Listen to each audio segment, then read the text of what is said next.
Hi, this is Drew Jones of Drew's Guitar Shop in Seattle, Washington, and today I wanted to discuss a big unhappy topic, which is refrets on maple fretboards.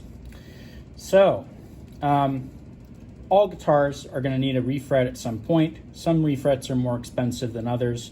Maple board refrets are some of the more expensive that you will see.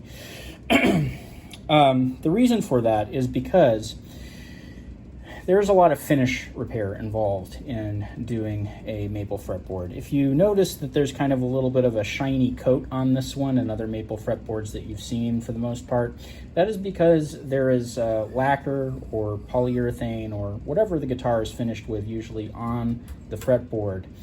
And the reason for that is because maple has a tendency to be really reactive with human skin. If maple is handled and oils kind of get into it, it tends to turn this really nasty shade of green-gray.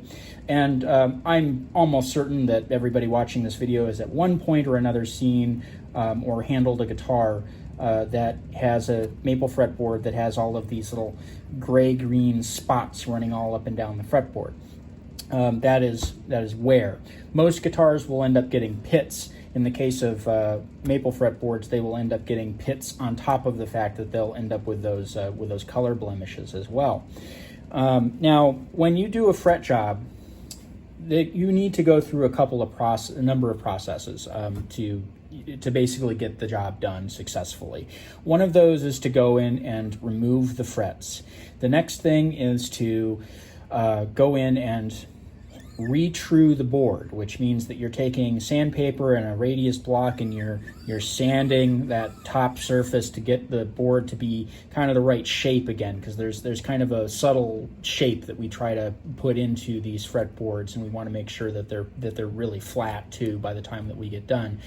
And obviously, if we're taking sandpaper to this thing, we're taking off that layer of finish. And even if it weren't for the sandpaper, I talked about removing those frets. Well, this is the tool as well as a soldering iron that I use for doing that. And between the soldering iron and these little guys, there's going to be some marks in that finish. And so, at the minute that you decide to go and pull these frets out, you need to be understanding of the fact that, even if you don't plan on retruing the board, you're probably looking at some finish repair.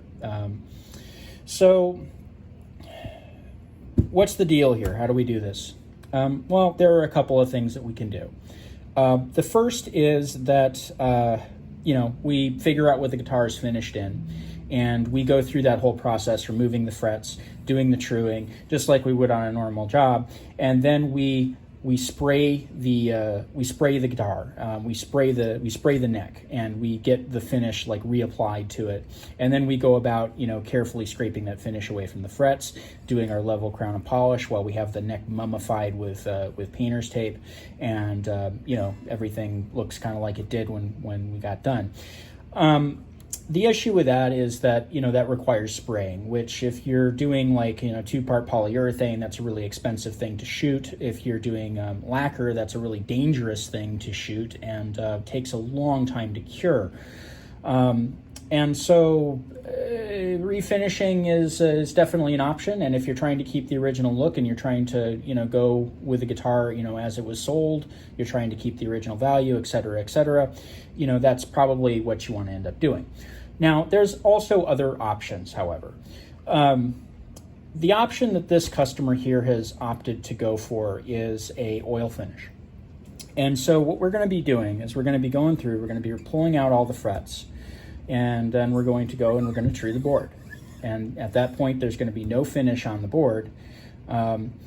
We will be treating it like a standard refret almost at this point, though, because the next thing that we're going to be doing is we're going to be applying some drying oil. So in this case, I'm going to be using Tung oil. Now, I will say that Tung oil is definitely not something you want to use on most fretboards most of the time. Tung oil is a drying oil, which means that it hardens and it kind of creates this hardened wood sort of barrier on top of the piece that you're working with. it kind of impregnates the wood fibers and kind of creates this layer of hardened wood, if that makes any sense. It's not something that you'd want to take to like a ebony or a rosewood fretboard because of that, because we like that wood to be exposed. Not going to really go heavily into why in this video, but there is a difference, and you do not want to take oils that like stick around like permanently in those cases. What you want to use for a rosewood or a ebony fretboard or something like that is lemon oil. That's usually the thing. You can go out to like Home Depot and get some like, Formby's leather, lemon oil, and that's it. That's what you want to use. Or you use like, fretboard elixir or whatever product is made for doing that. Anyway, I wanted to mention that right off the bat because I don't want somebody taking what I'm doing in this video and applying it to non-maple fretboards, because that's not ideal, guys. Don't do that. So getting back to this maple fretboard and our oil finish. So what we're going to do is we're going to, again, pull those frets out. We're going to true that board, and we're going to apply tung oil. Tung oil is, again, a hardening, drying oil. Tung oil will provide a very good protective coat that will actually go down into the wood and penetrate, and so it's going to be very resistant to pitting and getting those little green spots. It's going to be harder to wear through that tung oil layer, in other words, than it would be to wear through the finish that we would be applying otherwise. The difference between the tung oil and the finish is that the tung oil is pretty much just going to leave you with the texture, the sheen, and the feel of raw wood, because that's basically what it is. It's just raw wood that's been impregnated with this drying oil. And so this is definitely going to look different when we get this done. It's not going to have the same appearance. Now, this guitar in particular is not a particularly valuable guitar, but it is a guitar that the player likes a lot, and we're doing our maintenance here and getting everything done. In this case, this is kind of an appropriate solution. This player doesn't care how it looks. They don't care about maintaining original value or original parts and all that stuff. They just want something to be playable and done. And so this tung oil treatment is going to be a much quicker and cheaper way to go, because at this point I don't have to charge for doing all of this extra finish work. I can just go ahead and apply that oil and pretty much treat this as like a standard fret job and charge this though it were a standard fret job, because we would be oiling the board anyway. It's just in this case we're applying a different kind of oil that's going to cure differently. So I want to preface this by, again, saying that tung oil is not normally something that you would see in a guitar shop. It's not normally something that you would want to be applying to instruments. It's not something that you would want to be applying to fretboards. Particularly, don't apply it to ebony and rosewood. But in the cases of these maple fretboards coming in, these a lot of times end up looking really cool. They end up feeling really cool. And by and large, like it doesn't really affect the look of the guitar at like arm's length. Yeah, it's going to be a little less shiny on the fretboard, but honestly, sometimes that's a cooler look. So in this case, I think it's going to be a good choice. So that's the thing that you can do. There are other drying oils that you can use if you wanted to go about doing something like this. I usually go for the tung oil just because of its hardening properties. That's something that you kind of want on a fretboard. But there are other products that you could probably use. None that I really want to recommend, because this is the only one that I use for this purpose. But if you look around, there may be some other luthiers talking about having some success with those in regards to this. One last thing that I'll say too is that I had an interesting request come in a number of months ago from a gentleman that wanted me to convert a maple fretboard base into a fretless. And we had this discussion with him about the finish and how that's usually a component of doing that job, and kind of the pros and cons of doing the oil finish. And we opted to go ahead and pull the frets, and we installed some binding strips, and then we you know, we did a tung oil finish on it. It ended up coming out just absolutely gorgeous, and it played so beautifully. The density and feel of maple, just like to the hand, is a little softer but very similar to ebony. And so if you're going to go down the route of doing a fretless, there are worse woods in terms of like hardness that you could do than ebony, or than maple. The reason that you don't see this very often is because, again, that finish layer, if you're taking the strings directly to the board, you're definitely going to be going through that layer of finish, and this is how most companies tend to want to handle that. There are issues with tung oil in an industrial setting, which I'll talk about in a moment, and they're very important, so stick around. But that's why you don't typically see that. But when we did that with the tung oil, it just came out looking, feeling, playing absolutely wonderful. And so, for those of you who have an instrument that you maybe want to go fretless with, but it does have a maple fretboard, that may be an option for you. That may be something that you can do. So let's go and talk about the safety issue. So drying oils have a bad track record of starting shop fires.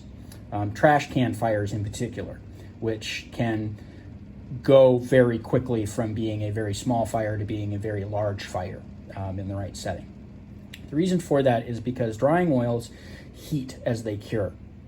And the more of the drying oil that's present, the more that the gases can't escape, the more heat is going to be generated, and it absolutely can generate enough heat to spontaneously combust. And so when you are using drying oils, the first thing that you need to remember is that when you go to lay out that rag, you lay it out flat. Lay it out flat and leave it on, maybe like a concrete surface or something with like a little paperweight or something on it, so that it can have a chance to like really dry and do its thing. Don't, whatever you do, crumple it up into a little ball and throw it in the trash can, particularly if you have a ton of other crumpled up little balls of drying oil in a trash can. That is a recipe for a fire. It is a known thing. Look this up. It is the cause, and has been the cause, of many shops burning down. So be mindful, if you decide to use this stuff, that is a risk that comes with this, and it's not one of those things that's like emblazoned in red letters on the front of the products usually, that, hey, by the way, this can burn your house down if you do this very simple common thing that most people do with oily rags. But yeah, so keep that in mind. I don't want any of you hurting yourselves, burning down your houses, burning down your shops, and whatever. That's the advice that I was given. That is what I've always done. And I have yet to have a rag that burst into flames on me, but I have experienced, just because I kind of wanted to see what it would do. I've wadded up one of those rags and kind of put it in a little safe container, and kind of come back and felt it, and it does generate quite a lot of heat. So again, just be real mindful of that factor. So anyway, maple fretboards, you can do stuff with them. Finish, oil, other stuff. That's the bottom line. So this has been Drew Jones of Drew's Guitar Shop in Seattle, Washington.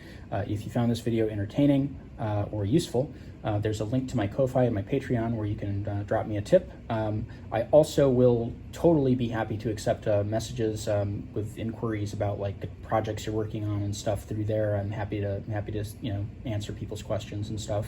But I kind of do like to be compensated for my time a little bit, so I would appreciate it if y'all would submit those questions via those two means. I have a link down there to my Reverb page as well, where I sell some instruments, as well as some cannibalized parts off of instruments and stuff that you might be looking for those projects. I have a link down there to my website, which has a link has a page for my prices, has a page for my contact info, and has a page that I wrote for on caring for stringed instruments. I also recently finished a page on doing fretwork, which is related to this video. So if you are interested in reading about fret wire and going through like a fret job and seeing what all that entails, go visit that price page on my website and just click on any of those hyperlinks in the frets section, fretwork section, and you will be taken to that page. It's very long. I spent a lot of time working on it. So anyway, again, this has been Drew Jones of Drew's Guitar Shop in Seattle, Washington. Thank you so much for watching.